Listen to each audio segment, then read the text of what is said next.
C'est un peu anecdotique, hein, c'est pas très intéressant. C'est un enfant qui avait une anomalie. Il lui fait pivoter, ça lui permet d'apprendre.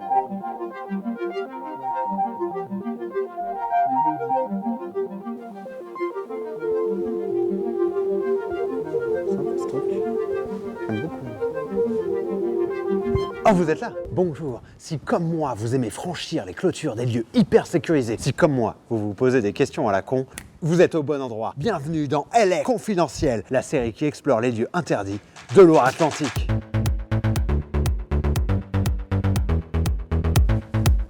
Venez avec moi.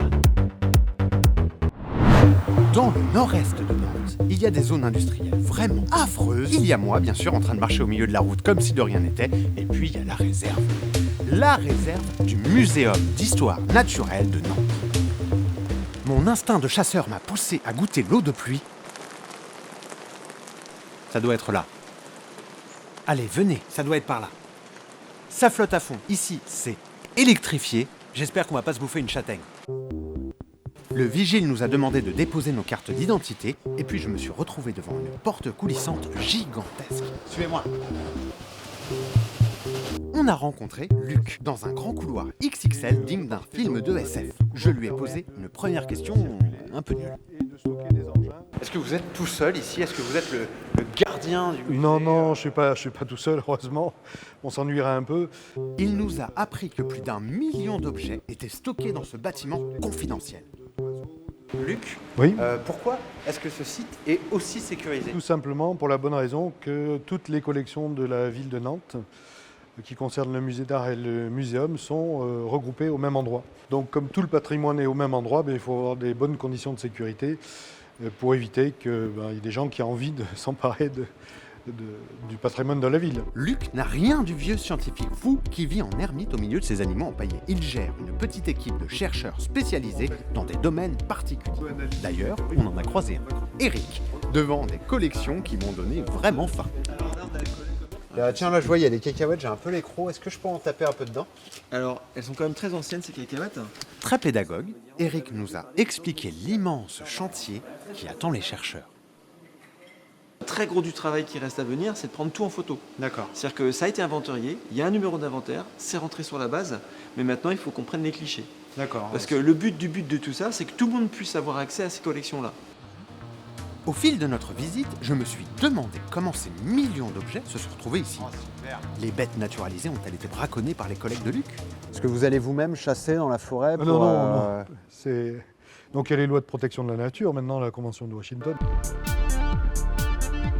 Si on voulait se procurer aujourd'hui un gorille, le seul moyen qu'on aurait, ce serait de le procurer lors de la mort d'un spécimen dans un zoo, en fait. Et donc les zoos, maintenant, ont obligation de proposer les animaux qui sont morts à des musées d'histoire naturelle, en fait. Très souvent, on conseille aux gens de faire détruire leur collection. Mais vous acceptez quand même les dons. Moi, par exemple, si je viens avec Kiki, le Yorkshire empaillé de ma grand-mère, je peux vous le donner. Vous nous posez un dilemme.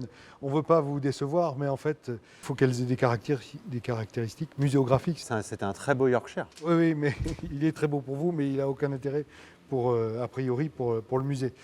C'est un peu anecdotique, hein, c'est pas très intéressant. On n'hésitait pas dans les années 60 à cabinet montrer... de curiosité un petit peu. Voilà, c'est ça.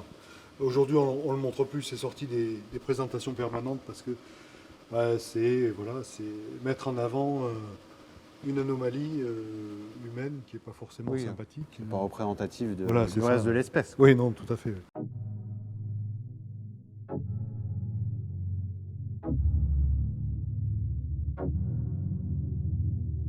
À l'exception des vieilles pièces, vous avez vos propres taxidermistes. Est-ce que Alors assez longtemps, on a eu des taxidermistes, mais le dernier est parti en retraite, donc on n'a plus de taxidermistes. Et on fait travailler en fait des privés. La taxidermie, c'est une science qui est un peu compliquée. Il faut absolument redonner l'aspect de la vie à l'animal. Ça demande vraiment une technique et beaucoup d'expérience.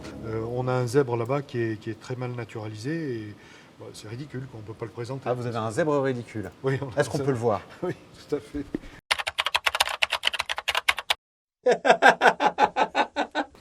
il m'a l'air tout à fait sympathique ce zèbre. Oui. Mais Avec ce zèbre. eh bien, par exemple, les pattes sont pas du tout bien positionnées, elles sont raides. Le mufle de l'animal est mal réalisé. Ça ne ressemble pas du tout à ça. Ça un ressemble, zèbre, à, en fait. ça ressemble à un mufle de cheval là. Et puis les yeux sont. Il a les yeux. Ah, Alors j'aurais pu vous montrer des poissons, on en a des poissons, mais. Oui. Il livre un colis.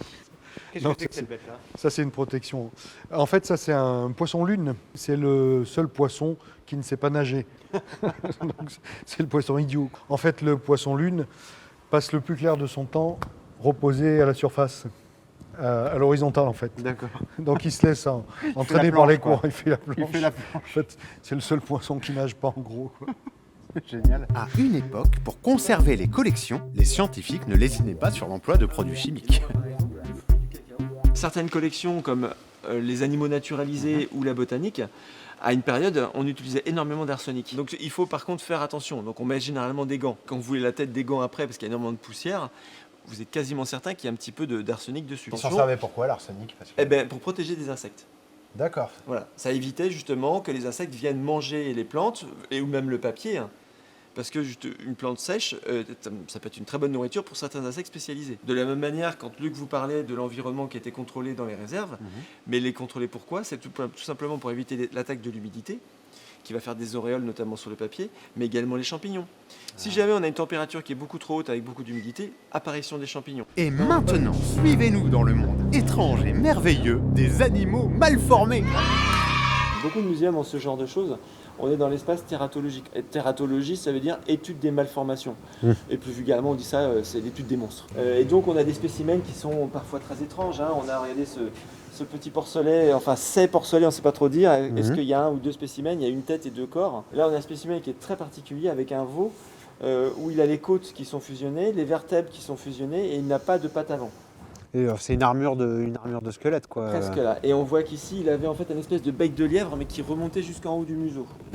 Ah, il a pas eu de bol celui-là. Hein. Non, non, non. Et là, du coup, en fait, c'est son squelette d'un côté, sa peau de l'autre, c'est ça? Exactement, voilà, tout à fait. Oh là là, il a un drôle de regard celui-là. Régulièrement, ce sont des animaux domestiques. Ouais. Parce que ça arrive également dans la nature, mais on ne le voit pas. Et pourquoi est-ce qu'on a souvent des jeunes animaux, voire morts-nés? Parce qu'ils n'ont pas la possibilité de vivre après. Ils sont tellement difformes que la vie est impossible. Bon, après les avoir longuement écoutés, je crois que c'est bon. Je me sens prêt à devenir conservateur. Moi, j'ai une dernière question, Eric. Vas-y, pose. Est-ce que ça te dirait pas que je te remplace une journée pour, voilà, comme ça tu peux aller prendre un peu l'air et tout, et je reste là, je chapeaute un peu le... Ah, ça tombe bien, je vais prendre une journée de congé prochainement. Ah bah c'est super. Pour une réunion de famille. Eh ben, écoute, je te file les clés. Ah bah génial. Hein. Je crois que je dois avoir même les clés. Hop. Ça, c'est les clés. Super. Toc. Comme ça, tu Merci. peux gérer les réserves. Ça te va? Génial. Bah, c'est parfait. Bon, une journée, ça suffira? Une journée, ça suffira. Bon, bah très bien. Très vite. Merci, Eric. C'est vraiment le bordel ici. Hein. Moi, j'aime bien quand les choses sont bien rangées. En fait, un jour, je sais pas trop si ça va me suffire pour tout ranger parce que... Non, je suis pas sûr que vous puissiez voir ça. C'est trop confidentiel. Ils sont pas capables de ranger ça bien. Incroyable. Les chercheurs, ils se croient tout permis.